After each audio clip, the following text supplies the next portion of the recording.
What does it mean to carry someone else's voice across a language?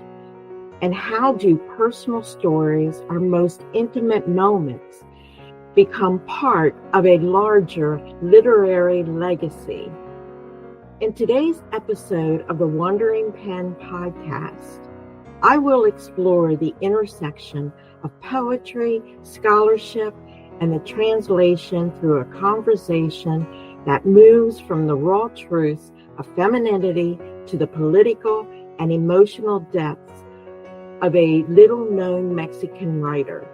Together, we reflect on how language can hold memory, power, and connection, and how the act of translation is not just about words, but about preserving the essence of experience across time and culture. Stay tuned for a thoughtful and layered conversation.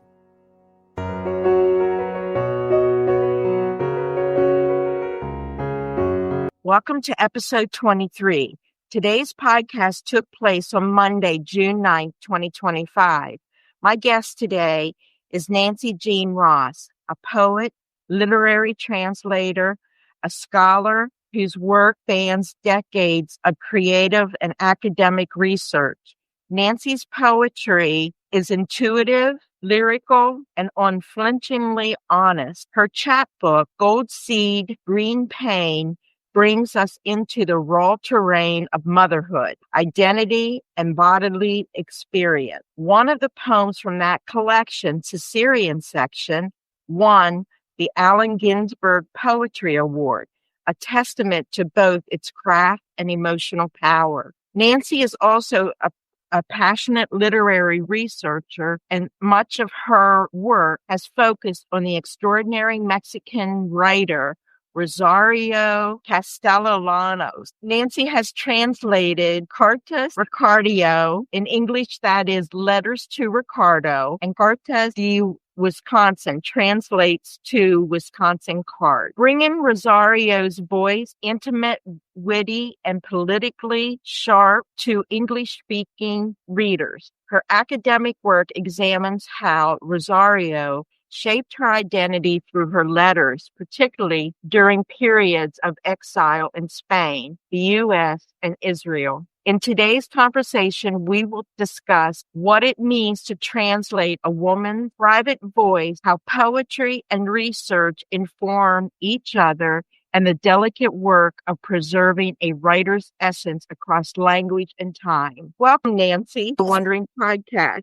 Oh, thank you very much. Thank you for inviting me. I am thrilled to have you here today and very excited about our conversation. I'm going to start off with your research and academic focus. What drew you into the subject of your study, Rosario? Well, actually, in my late 20s, I lived in Guadalajara. I was sort of between trying to figure out my life, teaching in a language school, and my visitor's visa had expired because I'd been there so long. And then they wanted me to get a current visitor's visa so they could, they could pay me legally and everything. So I had to leave Mexico and come back into the country. So I just went to Guatemala.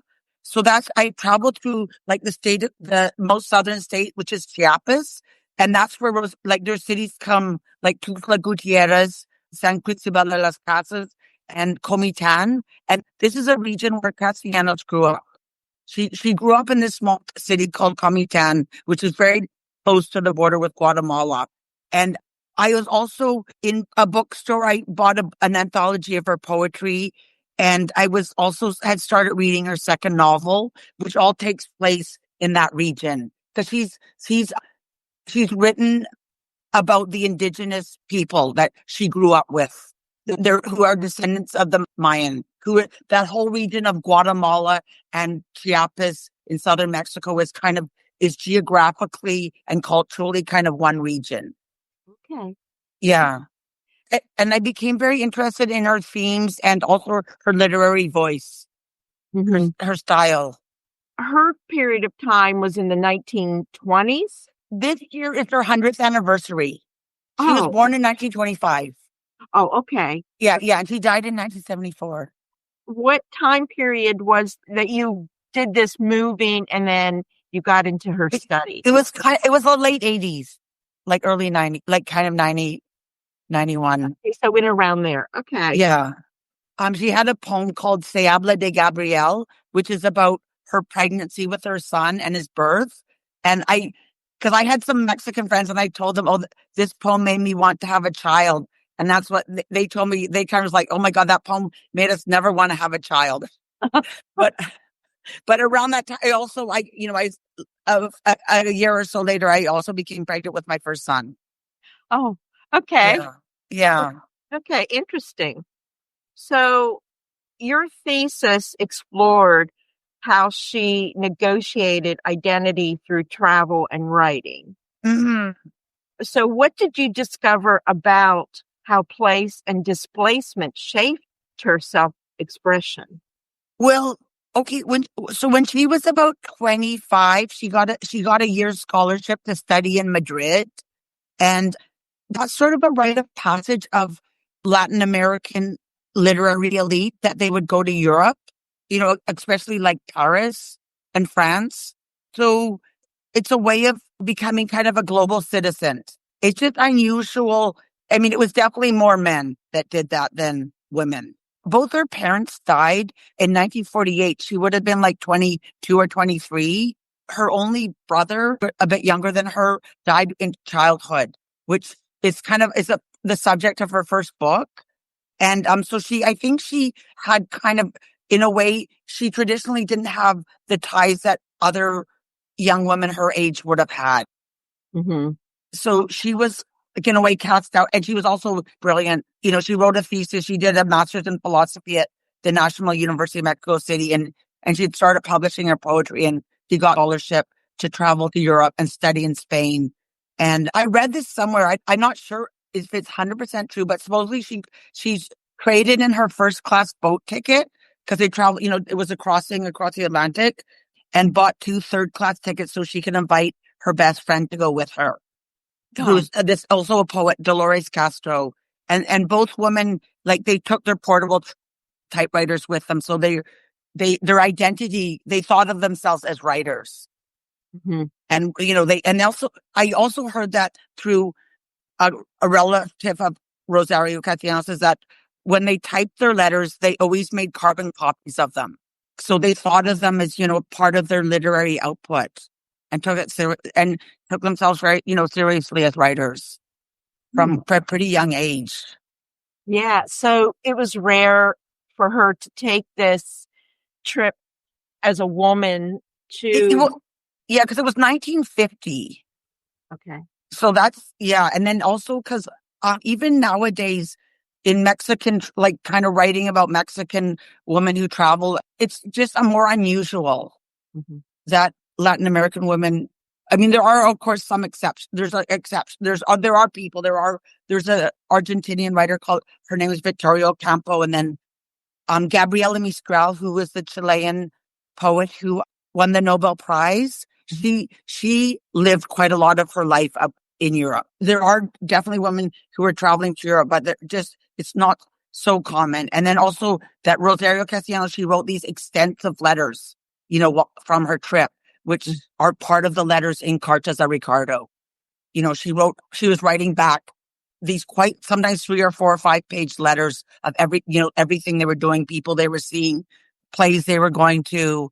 They lived in a woman's residence in Madrid, and she wrote about the other young women in the residence. So there's very detailed, and she wrote about her feelings about sexuality, and her feelings about her friendship with her friend that she accompanied. And because she had just met Ricardo recently, I think, and instead of staying in Mexico to see how their relationship developed, she accepted the scholarship and went to Spain. And I think that was in some ways difficult for her, because one of her letters to him before she actually left, she wrote to him, she said, "I'm pretending that Spain doesn't exist, that you can't find it on the map." So she knew she was going to do this trip, but part of her was like, didn't want to really admit it to maybe him or to herself that she was leaving this relationship that I think was pretty new, but very intense. She'd fallen in love with him. Yeah. quite a decision for her to Yeah, make. yeah. But she did this as a career move, correct? Or is Well, that yeah. I mean, she was definitely ambitious. Yeah, yeah. It was definitely, yeah. She was definitely ambitious. mhm. It's just really interesting? Well, because when you say Israel, she became the Mexican ambassador to Israel. Oh, She was when she went to Israel in 1971. Had been chosen as the Mexican ambassador to Israel, oh, and okay. that's why she lived in Israel until her death because she died in Tel Aviv. Oh, in itself because of her being from Mexico and then ending up in Israel with such a different culture than even in Madrid. Yeah, yeah. Like I think, yeah, because I mean, Madrid. She mentions, like I think she, that it is like the root, like of a lot of, the Spaniards came, like they came from Madrid. I mean, not Madrid, but mostly southern. The first explorers and the came to, Mexico, Cortez and some anyway. But like there is the root of like the languages, for instance, in Latin America, most of Latin America, yeah, is Yeah. Spanish. So in your research, how did she become outgoing enough to express this? Her father was 20 years older than her mother, and he had studied engineering in the United States. And I think he was quite an arrogant man, possibly. And he also was, I think I read there, he also ran the school that she went to. And I think her mother was like a very intelligent and witty woman. And also because when Rosario Castellanos is when her younger brother died, I think he was 7. In a way, I think she replaced him in the family by like going to university, and she just seemed to have a confidence in her vocation as a writer. I think she was very strongly Catholic for in her younger years. And then I think she had a crisis of faith, and the writing almost kind of supplanted her religious or earlier religious faith. Was Mexico somewhat suppressive then to her as a writer? I mean, they're famously like, because there's sort of the writers who are a bit younger than her, like Octavio Paz, who won the Nobel Prize, and then Carlos Fuentes, and then there's Juan Rulfo who wrote Pedro Páramo. Like somebody said, like she wrote about all those writers, she knew them, and she wrote about them in her journalism, but they didn't write about her. Okay. So it was definitely, I can't even imagine what that culture was like at her time. To be honest, I don't. But her being strong enough to bring out her voice just says Yeah, something. I think also, so when she went to the United States in 1966, when you mentioned Cartas de Wisconsin, which are letters she wrote from Wisconsin, which are also in Cartas de Ricardo. She worked there. She taught at the University of Wisconsin, and she taught the fall semester. Then she taught at Indiana University, and in the summer semester, whatever, she taught at the University of Colorado in Boulder. And actually, there's an academic, Aaron Gallo, who's written about how that year in the United States, because she was like, that was kind of also like, when Betty Friedan, and she saw the women academics at the University of Wisconsin, who were like maybe some single women. She mentions that year was kind of a very transformative year for her. And she also was earning money. Her son, who was like 4 or 5, he came out with his kind of nanny, and they all lived together as a family. So she was like the breadwinner. She was being paid well in American dollars, and she got an offer to stay for the following year from Indiana University. And I think that year, really increased her confidence. And it gave her, I think, also some separation from her husband. It was like a troubled marriage. Okay. Yeah. And during that time, I mean, during that period, the Beatles first come to America, and then we have the whole civil rights movement. We have this cultural, social stuff happening here in the United States. Yeah. So that probably really have had awakened her in some way too. Yeah. You I think? read once that the University of Wisconsin was the first university where police were called to quell a student demonstration. I don't know if that was the year she was there or the following year about I think it was something about Dow Jones Chemical. They were, producing, I don't know, they were, anyway, their affiliation with the university so it was, Madison was definitely a center, I think, of, the early feminist movement. And yeah, you say the civil rights. Right. Yeah. Yeah. And the Vietnam protests. Yeah. Vietnam was going on. Then you have with African Americans, the whole civil rights movement with that. Then you also, it was just the whole 60s had an American history. It's quite well described and documented. That was a changing period for a lot of people. Allen Ginsberg himself came, that's when the beat movement and all of that was going on as well. Mm-hmm. Interesting. Do you think that probably also influenced her writing? I do. Yeah. Well, also, actually, I read that. Well, I think this other, because when she went to Indiana University, and so that was like the spring of 1967. So, and then because she does have a poem called the Kinsey Report. Okay. Yeah. From American history, I know that was also the Summer of Love. So hippies, the psychedelic, there was a lot happening when she was here. Yeah. So, yeah. Yeah. She learned a lot about herself, I'm sure. And well, I think also the role model, the different women, the different examples of women she saw. Because it was all starting to move, into the 70s. So, because actually, so she went back to Mexico, like that summer in 67, and then in 71, which is pretty short time, she was asked to be the Mexican ambassador to Israel. Oh. So, a lot was happening. And she also wrote all during that time, except for when she was in the US, she wrote a column, the most important Mexican city newspaper called Excelsior. She wrote a column on politics or literature, or sometimes she wrote on motherhood, reproductive rights. Her letters to Ricardo, which you sent me a sample of, is incredibly intimate. So as a researcher and translator, how do you balance literary analysis with preserving emotional truth of such private writing? Yeah, well, that's actually, the thing is, I've tried in my research, because there's a lot of framing as the letters just from different people. A few people I kind of, or things I read online, or a couple of or some different people I met in Mexico, for instance. Well, also the introduction by Elena Poniatowska, they frame the letters. The letters are framed as love letters. This was, he was Rosario Castellanos' big love. It was a terrible, relationship, blah, blah, blah. But I've kind of tried to not feed into that narrative. Oh. And because I think, and then also people have said, oh, it's too bad we only have her letters, we don't have his. I don't care about, I think the book of her letters is complete to me. I don't need his responses.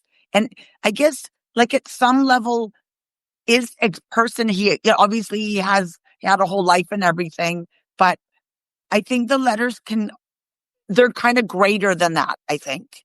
Mm-hmm. As a story of a woman's, when she's in the US, she talks about a series of births, just as a woman's kind of, I think the writing is a way that she could almost, it gave her a place, really, try to understand herself, try to understand the culture around her.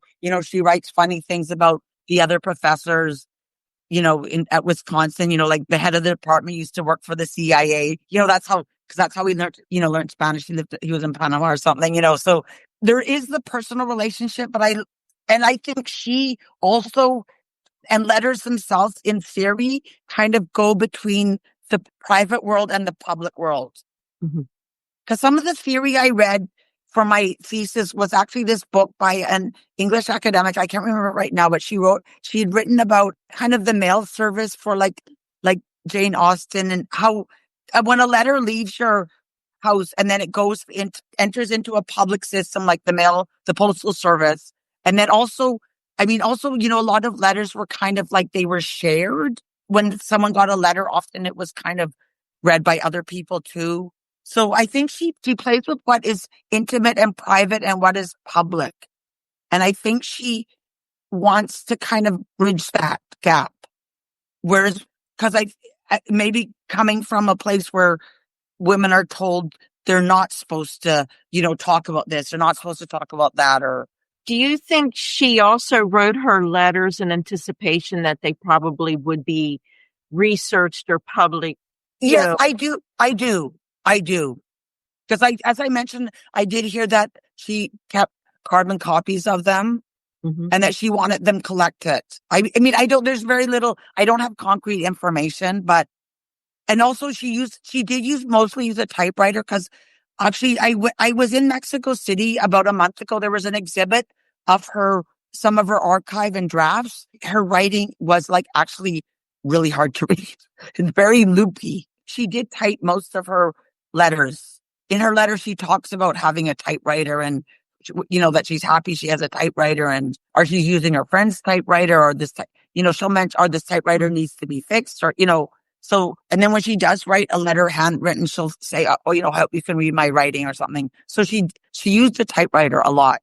She typed her work. Alrighty. So we're going to move on now. Oh, okay. For poetry. Okay. So creative writing and your poetry. Okay.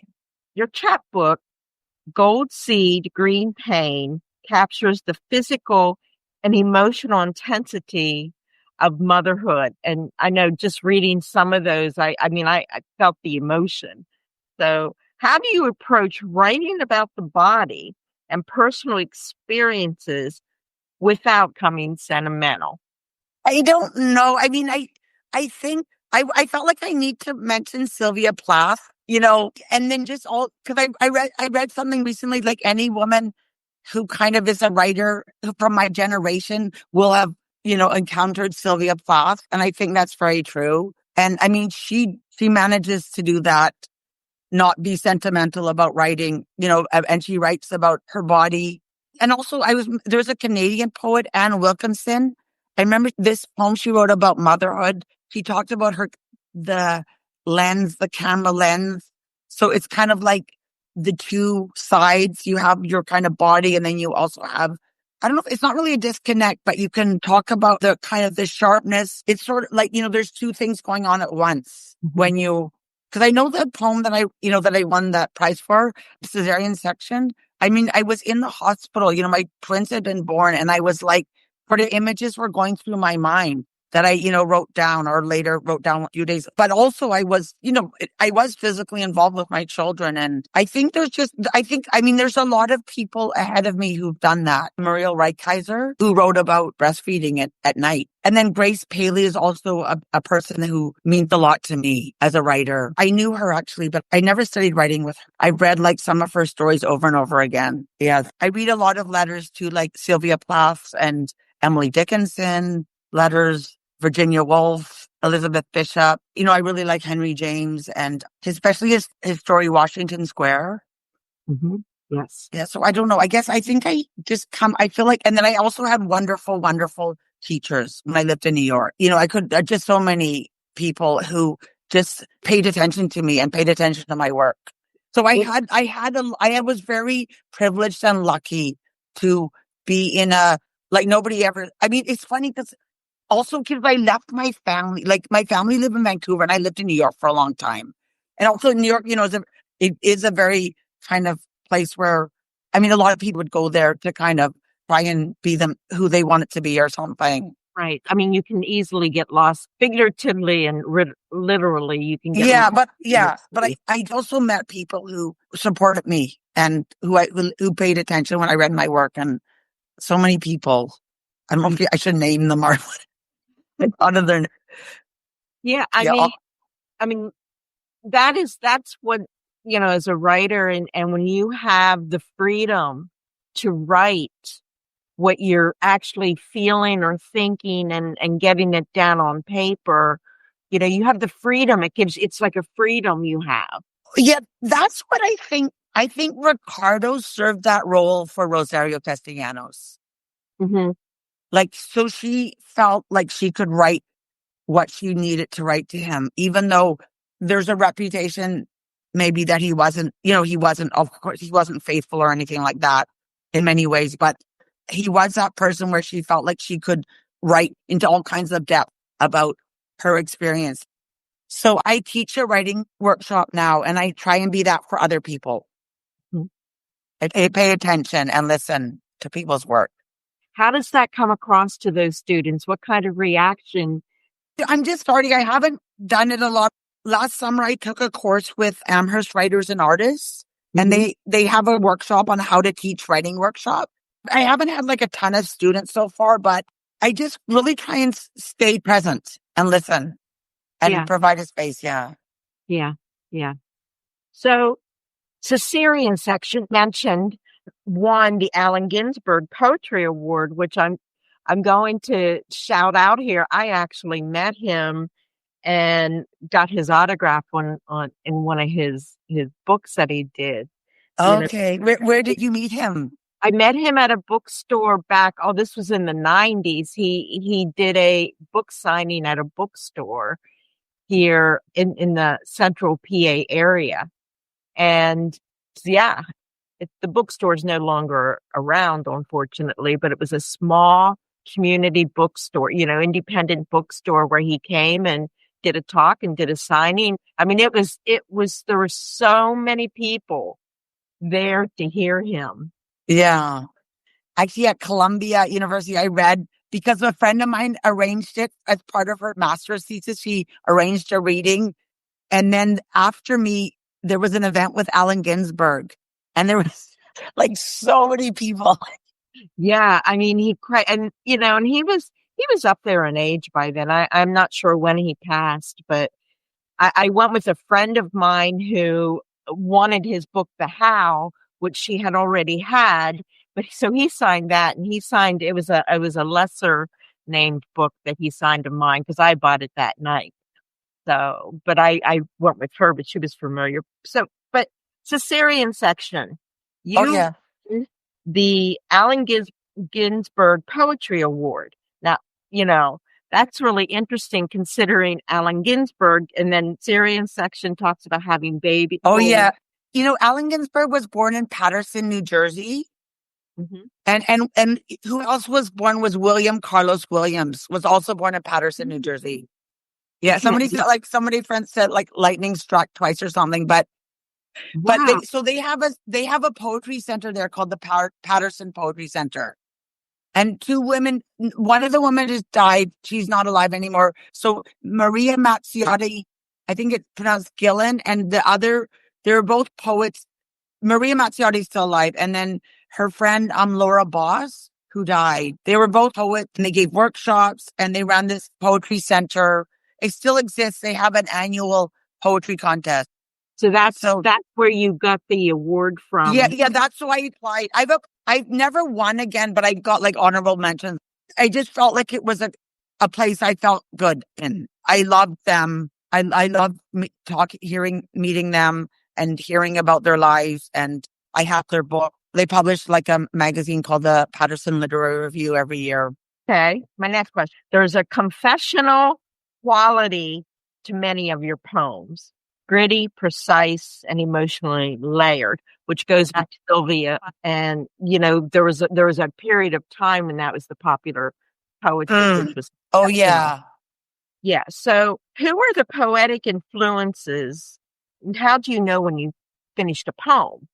But so you mentioned some of your influences, but, with Sylvia Plath, and you gave a list of that.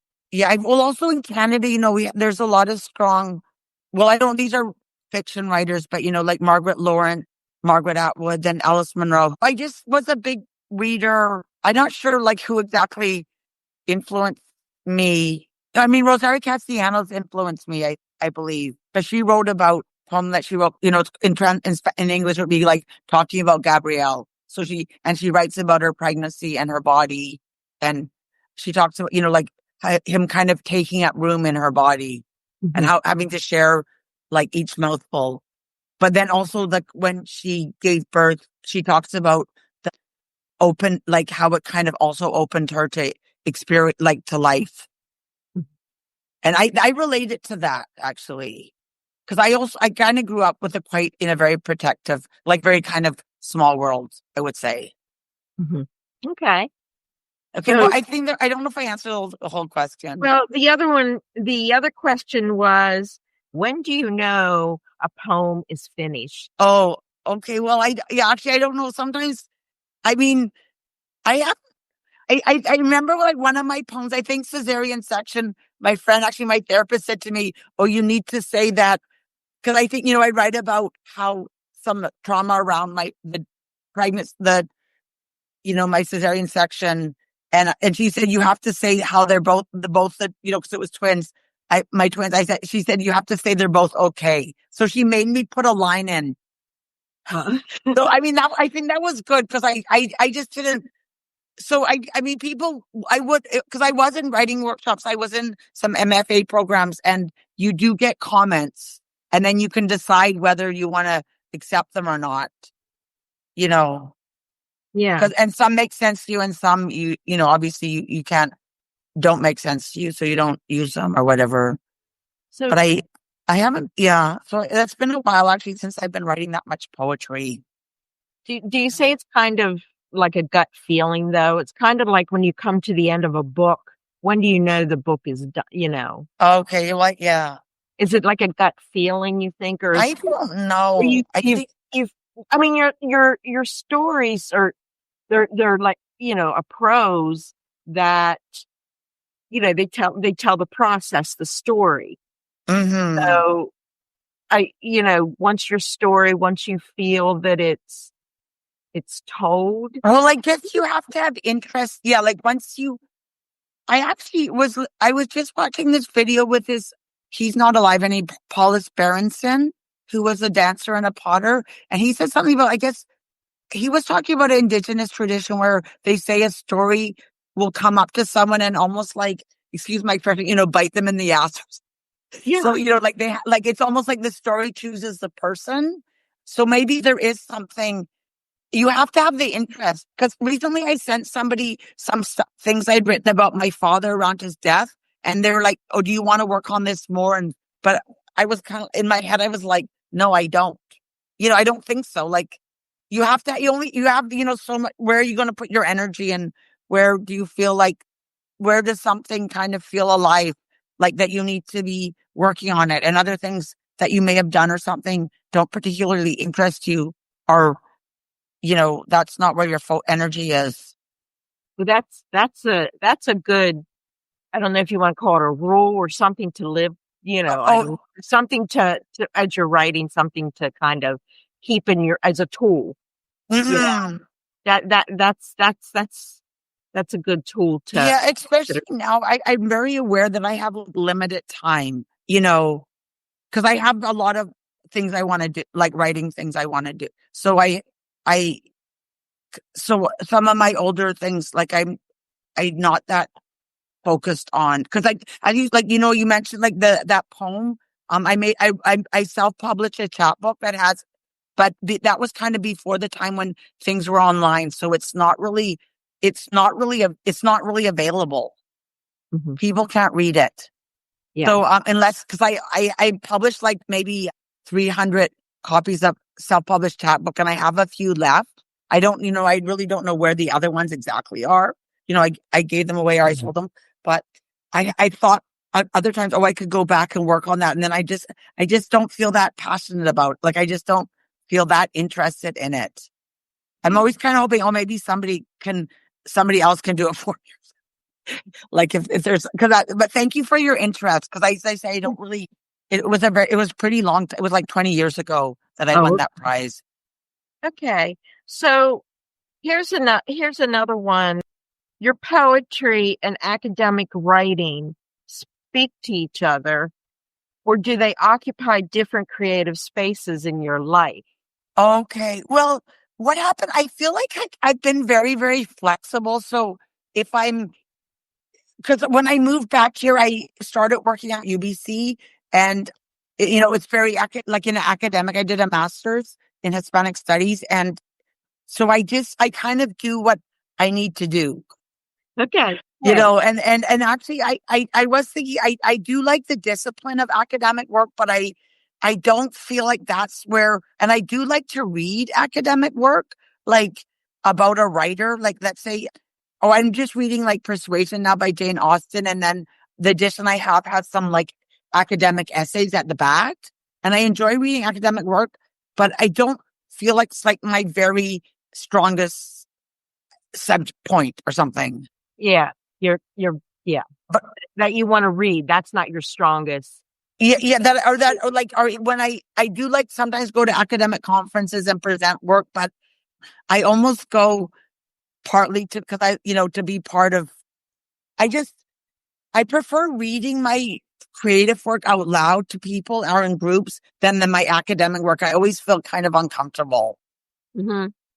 Okay. So on being a translator, I'm going to move on actually. Okay. Because we're with the time. I'd like to spend a Okay. little bit more time on this, and if you don't mind, Oh, no, no. the creative balance and reflection. Okay, you've earned multiple MFAs Oh, and yeah, I worked have. across many genres: poetry, nonfiction, translation, and academic writing. How do you decide which form of a story or idea you should take, or you want to take? The different with the different genres. What I mean, what what what how do you decide, well, I'm going to write this story in this genre this time or that genre? oh, was often it was because to be honest, the MFAs, I was in the US on a student visa. So I feel like I kind of I'm pretty good at doing what I need to do to meet like requirements. So a lot of my life has actually been doing what is required of me. Like, I feel like I'm pretty flexible. Like, if I need to do academic writing, I'll do that. So that's been part of the choice has been made for me, you know, and now I'm not affiliated with the university. I'm very, so actually since I did try and stay at UBC, I tried to do a PhD, but I couldn't get in the program. So now I'm very focused. I have been spending a lot of energy on trying to publish my translations of Rosario Castellanos' letters. And I just translated a story. It's a story of hers called The Cooking Lesson for a Mexican publisher. Mm-hmm. So I have been focusing on that just because I guess it's a goal, it's a project, and I really believe strongly in it. And I think it seems to kind of it feels like it's almost befallen to me to do it. Mm-hmm. That's what when I talk about, that I don't, like, I think of my time and the limitations on it. I'm just like, it's almost like I'm just like, like try to like get her work. I've been working very hard to get attention to her work in English. Mm-hmm. Okay. And I believe her letters could be, I don't know, maybe sometimes I say this, I'm not 100% sure. Sometimes I say this and I doubt myself, but I do think her letters, I do think her writing she is in the category and that kind of like the feminist writers, like Simone de Beauvoir, Virginia Woolf, or, Elizabeth Bishop, kind of, she is in that kind of category, but she's just, because of different reasons, she's not very well known in the in English speaking literary world. So you're working on that right now. Is that Yeah, I am. Yeah. So that's taking up some of your time. So are Mm-hmm. you doing, I'm thinking I know the answer, that the answer is probably no with trying to focus on that. But are you finding time to do other types of writing? Or is that pretty much, or aren't you even venturing in that direction?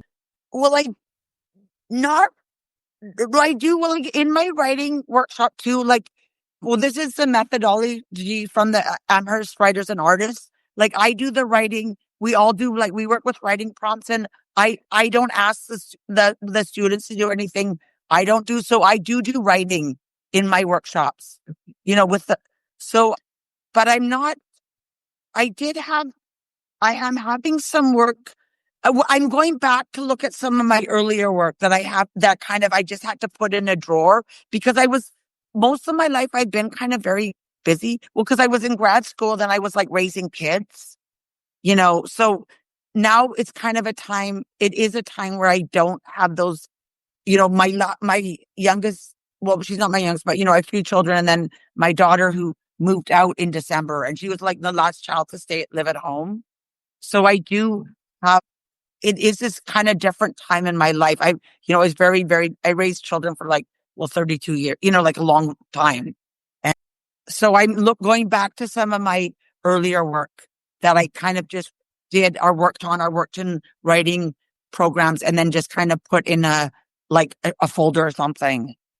Mm-hmm. There's a friend of mine who has a journal. His name's Robert Roth. He lives in New York. He has a journal called And Then. He's publishing a piece that I wrote about my ex-husband, who was a journalist, an African-American journalist and writer who died in 2005, Hugh Pearson. Mm-hmm. So, yeah, so I'm almost kind of going back to things more than I think a little bit.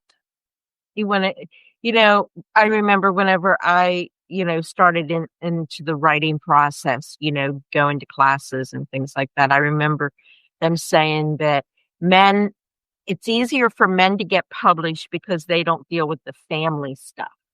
Oh, probably a little bit of a sexist remark, but, yeah. But I think I don't know, in the early days, it just is a little more challenging because, Well, you write about if I was working on my computer and my kids came home, they're when they were little, some people are more successful of getting that division, but I need it to be kind of a way. Some people, I guess, can do that, work in a bedroom while their kids are watching TV or something, but I never really could do that. Yeah. I just had to be I had to make time away from them or in a library or something. Yeah. Yeah. Or a cafe or something. Yeah. I like to write. Yeah. Because I like to write in cafes. Yeah.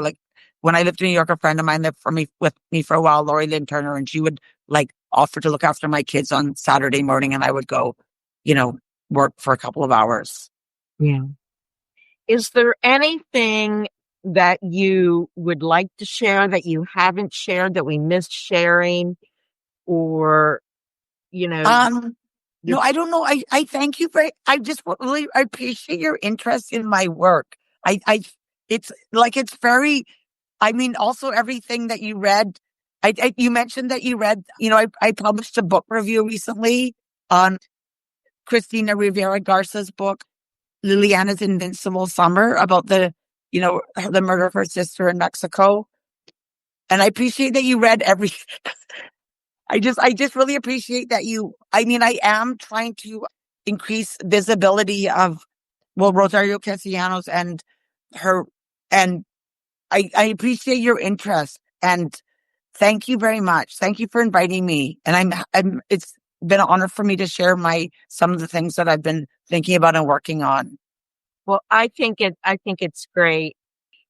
Where can listeners access your poetry or read more about your research or contact information, social media? How, are you? Yeah, I don't really, my thesis is online, but I tried to make it as accessible as possible, because it is the quotes are in Spanish, but I wrote it in English. So it's available through it's open access through the UBC library. And a friend of mine, Radhika, there's also a recording of the Spanish. And then Latin American Literature Today, I have some of my translations that's online. And then I did write, some of my translations are available in the winter issue of the Georgia Review, but that to either buy it or subscribe to it or read it in the library or something. It's not online. Okay. And what was the name of your thesis again? Negotiating the Feminine, Travel, Writing, and Identity in Rosario Castellanos' nonfiction from Spain, the United States, and Israel. Thank you, Nancy. This has been an enlightening conversation, and it was wonderful to learn so much about you, your poetry, and your research. Nancy's work reminds us how personal experience and literary scholarship can beautifully intersect. Whether she's writing about deep, intimate poetry or translating letters from a Mexican ambassador reflecting on exile, Nancy brings attention, compassion, and insight to every word she writes. If Nancy's story captivated you or gave you new insight into the power of language and translation, share this episode on your favorite social media platform. And don't forget to subscribe to the Wandering Pen podcast so you never miss a conversation. Thanks again for listening to the Wandering Pen. Until next time, stay curious, stay connected, and keep wandering. Thank you very much.